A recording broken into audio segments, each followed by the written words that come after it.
All right, this video is going to go over the document where we are summarizing all the procedures that we're learning second semester. Okay, so it's a 3-page document, and the first page has all the confidence interval procedures. We've already filled out the first two. The second page has all of the significance test procedures, and we're going to fill out the first two here. All right. So go ahead and find the document, and we're going to start with the one sample z-test for a proportion. All right, so there's a column here for the null hypothesis. Okay. So for this test, the null hypothesis is that the true proportion is equal to some null value. Okay. So it's some claimed value, right? Like Mrs. Gallus claimed that she was an 80% shooter, so 80% was our null value. In the Skittles activity, right? If people are just guessing the flavors, then we'd expect 1 in 5 to be right, so 20% was our null value there. Okay. All right, the conditions for the test. All right, there's 3 conditions you've got to check. Number 1, the data must come from a random sample. Okay. Condition number 2, your sample size should be less than 10% of your population size. And number 3, okay, large counts. The product of n times p must be at least 10, and n times 1 minus p must also be at least 10. And the proportion that you want to use in those calculations is that null value. All right, for the formula, we're going to write out the z-score formula, or the test statistic formula. So first, the general formula is this, right? A test statistic, okay? And so for now, all you know are, z-scores, okay? It's a statistic minus a parameter divided by a standard deviation. Right. So for this procedure, right, the observed proportion, the sample proportion, is our statistic. The null value, that's our parameter. And then our standard deviation is the square root of p 1 minus p over n. Okay. And these p's are the null value. All right, now there's a column over here for calculator. So yes, I've been gatekeeping the calculator functions from you, but now it's time that you learn how to do it on the calculator. Okay. The function is called 1prop z test. Okay. So prop is short for proportion. All right, so I'm going to show you how to do this on the calculator. So I'm going to use the Mrs. Gallus activity here. Okay. All right, so on your calculator, you're going to want to press the Stat button. Okay, go to the Test menu, and then we're going to go down to option number 5, 1prop z-test. All right, now to save some time, I've already pre-entered in the values for this test. So the null value is 80%. Right? That's what her claim is. What we observed was that she made 32 out of 50. Okay? So X is the number of successes that we observe, 50 is the sample size. And then next we have to define the alternative hypothesis. So we're looking for evidence that she's a less than 80% shooter. And so you can see here that I've selected the less than symbol. All right, so now I'm just going to hit calculate. And you can see here is the z-score, or test statistic, negative 2.82, which is pretty consistent with what we got here, doing it by hand. The p-value is 0.0023, again, very consistent with the work that we did earlier in the unit. The sample, or observed proportion, is 0.64. That matches, where is it at? It matches right here. Right, the p-hat value, 0.64. Okay. All right. So now, what about the other procedure? Okay. So whatever we can do with one sample, we should be able to do with two samples. So this is the two sample z-test for a difference in proportions. Okay. Now, anytime you're comparing two things, the null hypothesis is that there's no difference between those two things, right? Or in notation, that would be P1 minus P2 is equal to 0. Okay. So in this case, the null value is just the number 0 itself. Okay. All right, the conditions for this procedure, okay. Number one, you need to have independent random samples.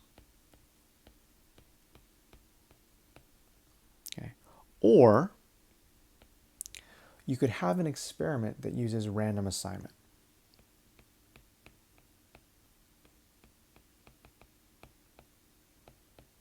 Okay. So you have to read the question stem very carefully to see whether this is a study that uses random samples or whether it's a study that uses random assignment. Okay. All right. If it's a study that uses samples, then you need to go on and check the 10% condition. All right. So the first sample should be less than 10% of its population, and the second sample must be less than 10% of its population. Okay. And then lastly, you're going to have to check the large counts. Okay. Now be careful here, because when you're checking the large counts, you need to use the combined proportion in your calculation. Right. So you're going to do N1 times the combined proportion. You're going to do N1 times the complement, or 1 minus the combined proportion, N2 times the combined proportion, and N2 times 1 minus the combined proportion. And every one of those products has to be at least 10. All right, our formula. Okay. So we're going to take the formula here for the one sample case and extend it for two samples. Okay. Still a z-score. Okay. So now the statistic is the observed difference between the proportions. The parameter is the hypothesized difference between the proportions, which, by the way, when you start plugging in numbers, you're going to be plugging in 0, right, for that second set of parentheses. And then the standard deviation is going to be the combined proportion, 1 minus it, over N1, plus the combined proportion, 1 minus it over N2. Okay.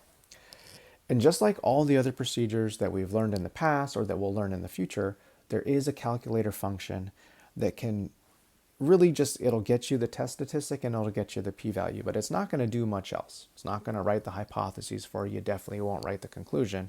It'll just kind of do the math part. Okay. All right. The name of this function is called 2-prop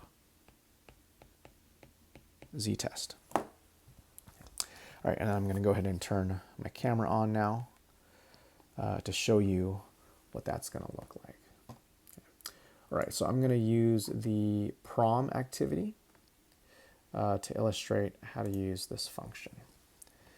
Okay, so let's go ahead and clear the screen, go back to the stat menu, and then go to the test menu, and down here, option 6, that's the 2-prop z-test. Okay. All right, so I've already, well, no, it didn't work. So I thought I pre-filled the values, but it looks like I need to fix that. Okay. So remember here we had 50 juniors, 28 we're planning to attend. So I've already got the 28 in there, but now I need to type in the 50. Okay. Our second group was seniors. So sample size was 45 and 29 planned to attend. Okay, so I've got the 29 there, just got to type in 45. Okay. And then over here, here's our alternative hypothesis, right? That the first group, juniors, is less than the second group, seniors. Okay, and so you can see here that I've selected the P1 less than P2 option. Okay. All right, we're going to hit calculate, and then it tells us a bunch of things. So first, the z-score, negative 0.83. which is pretty consistent with what we got here. Okay, in fact, if we round, it'd be the same.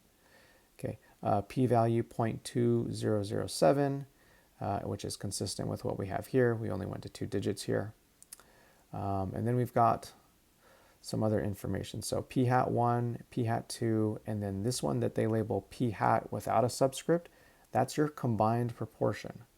Okay, where did we do the combined proportion? It's right over here, was 60%. All right, now some of you might have noticed that there's an option here. Instead of calculate, there's something that says draw. So let's just take a quick peek at what happens if you select that option. Okay, so it's going to sketch out an approximately normal curve.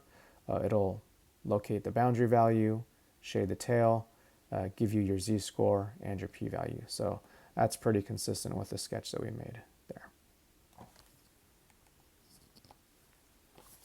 All right, so there you have it. We have 4 procedures under our belt. Okay, 2 confidence interval procedures, and now 2 significance test procedures. Okay, Friday's test is only on significance tests, right? So you've only got to worry about these procedures for Friday's test.